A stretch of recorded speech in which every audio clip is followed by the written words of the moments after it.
Hi everyone, today in front of me I've got LG Q6 and let me share with you how to change the screen timeout on this device. So first of all we have to enter the settings and now let's tap on the display at the very top. Now let's enter the lock screen and scroll down to the very bottom. As you can see here we've got a lock timer option, so let's tap on it, and as you can see here we've got some options from which we can choose. Right now we've got 30 seconds applied, this option is marked, but we can also set 5 or 15 seconds delay or 1, 2, 5, 10 or 30 minutes. What's more, we've got the option immediately, so it means that immediately after stopping touching the screen actually your device will block itself. So it's really up to you which option you'd like to use. All you have to do is simply tap on the time you'd like to set. So I will pick 10 minutes, let me tap on it. And as you can see, it is notified right here that from now on, after 10 minutes of inactivity, this device will black out.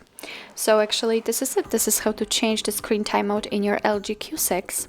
Thank you so much for watching. I hope that this video was helpful, and if it was, please hit the subscribe button and leave the thumbs up.